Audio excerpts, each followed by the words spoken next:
Halo teman-teman Fantastics, balik lagi nih di channel Fantastics Dunia. Pandemi virus corona masih menjadi fokus perhatian berbagai negara di dunia. Soalnya, sejak mulai merebak pada akhir tahun lalu, virus ini sudah menginfeksi banyak orang.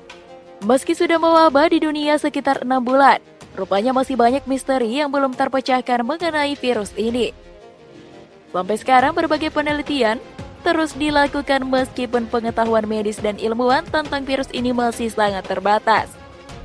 Dilansir dari grid.id, Fantastics Dunia telah merangkum 6 misteri tentang virus corona yang masih menjadi tanda tanya besar. Penasaran apa saja? Yuk langsung aja kita simak videonya. Yang pertama, berapa banyak orang yang terinfeksi? Setiap hari berbagai negara termasuk Indonesia terus melaporkan kasus infeksi virus corona. Mulai dari yang positif terjangkit, sembuh atau meninggal dunia. Kita bisa mengetahui catatan data Indonesia dan juga berbagai negara lain yang ada di dunia. Namun sebenarnya jumlah orang yang terinfeksi di dunia ini masih menjadi misteri loh guys. Soalnya di Indonesia sendiri masih ada kategori PDP, ODP dan OTG yang belum bisa disimpulkan. Padahal seperti OTG atau penderita yang enggak menunjukkan gejala ini misalnya juga cukup sulit dilacak dan diam-diam bisa menularkan virus. Ada pula kemungkinan kasus infeksi atau kematian akibat virus corona yang enggak terdeteksi. Hal itu juga mungkin saja terjadi di negara lain guys. Makanya ahli statistik percaya bahwa sebenarnya ada lebih banyak orang yang sudah terinfeksi. Hanya saja, tidak ada data yang jelas tentang berapa banyak orang yang sudah terinfeksi, guys. Yang kedua, berapa banyak virus untuk menyebabkan infeksi? Saat ini, jumlah virus yang bisa menyebabkan infeksi pada seseorang juga belum diketahui pasti. Data kisaran yang ada saat ini masih belum spesifik, yakni antara 1 hingga 1 juta virus. Hal itu pun masih menjadi misteri bagi para ilmuwan dan penelitian yang masih terus dilakukan. Sampai penelitian selesai dilakukan, gak akan ada yang tahu jumlah persis virus yang dibutuhkan untuk bisa menginfeksi seseorang.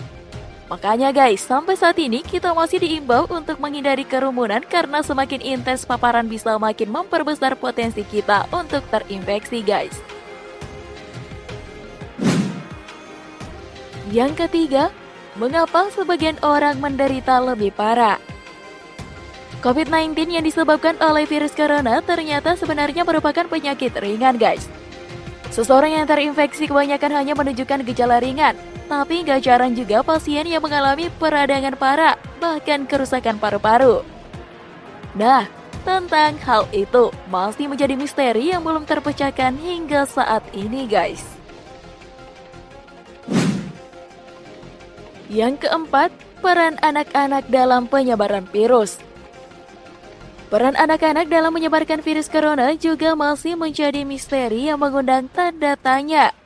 Ada dugaan bahwa anak-anak memiliki kemampuan fisik untuk mengatasi infeksi virus sehingga nggak akan mengalami sakit parah bahkan bisa tanpa gejala.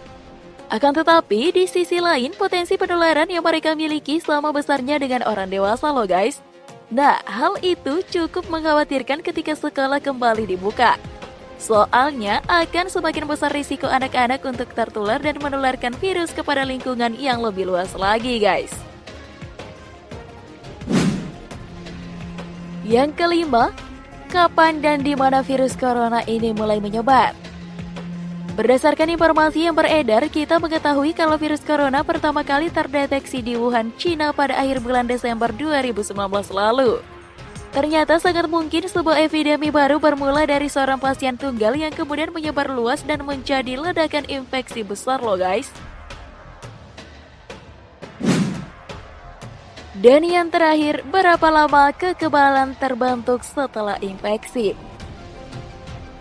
Ada anggapan bahwa orang yang sembuh dari infeksi virus corona memiliki kemampuan untuk kebal terhadap virus yang sama di waktu yang akan datang.